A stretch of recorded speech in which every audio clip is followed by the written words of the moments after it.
23 avril 2021, 11h49, heure française. Vous êtes des milliers à travers le monde à avoir les yeux fixés sur votre écran.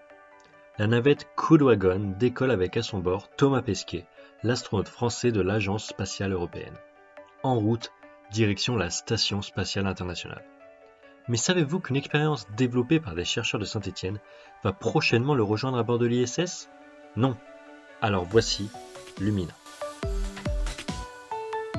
Donc Lumina a vu le jour ici au laboratoire Hubert Curien.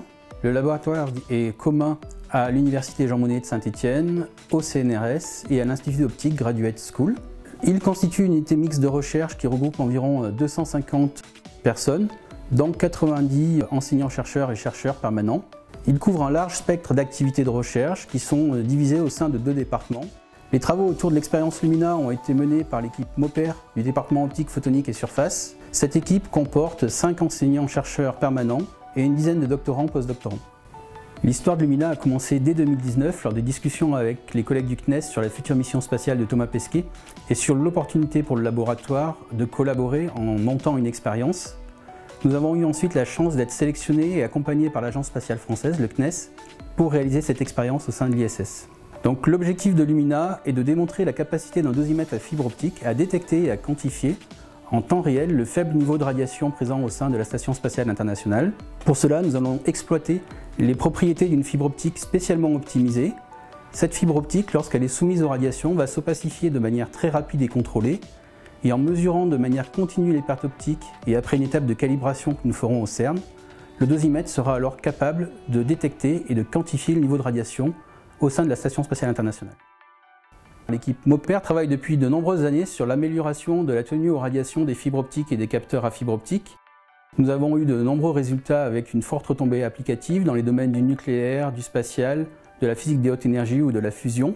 Grâce aux moyens d'essai que nous possédons au laboratoire, tant des moyens d'irradiation que d'analyse spectroscopique, nous essayons de comprendre la physique menant à la dégradation des fibres optiques afin d'imaginer des moyens de contrôler la réponse des fibres optiques et de s'en servir comme capteur au sein d'environnements radiatifs.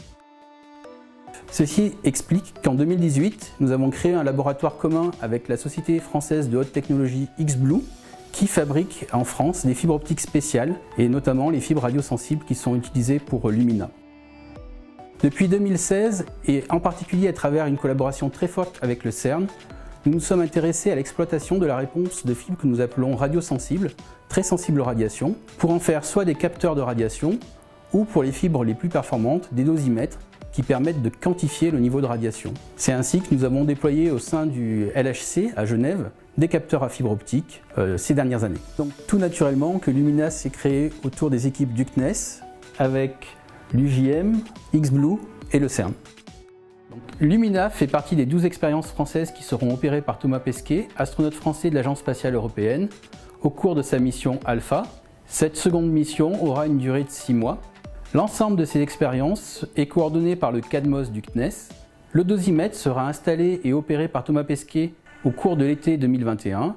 Lumina devrait continuer à suivre les niveaux de radiation au-delà de cette mission pendant au moins 1 an et peut-être même 5 ans. Il sera alors opéré par d'autres astronautes. Donc les données acquises seront récupérées par Thomas Pesquet ou un autre astronaute via leur tablette et un logiciel spécialement développé par le CNES. Les données recueillies seront ensuite envoyées sur Terre où nous pourrons les analyser et reconstruire le profil temporel d'irradiation en fonction de la position de la Station spatiale internationale. La dosimétrie à fibre optique est aussi très intéressante sur Terre. Toujours dans le cadre du laboratoire commun avec XBlue et en collaboration avec la société Orano, nous réfléchissons à la miniaturisation du dosimètre afin de le rendre embarquable sur un drone. Nous sommes également en train d'étudier de nouvelles architectures de capteurs qui vont permettre d'utiliser la dosimétrie par fibre optique dans le domaine médical. Depuis plusieurs années, nous travaillons avec le CNES et XBlue sur une autre thématique. Celle-ci concerne le développement de lasers et d'amplificateurs à fibre optique pour les systèmes de communication en espace libre, pour le spatial. Au niveau de la dosimétrie par fibre optique, nous travaillons actuellement sur d'autres générations de capteurs qui exploitent la lumière générée dans la fibre optique par les radiations au lieu des pertes optiques, notamment avec le CNES et le CERN. Donc la photonique est amenée à prendre de plus en plus d'importance dans le domaine du spatial. Et d'ailleurs, à Saint-Étienne, nous avons remporté un master européen, un master Erasmus Mundus, le master RADMEP.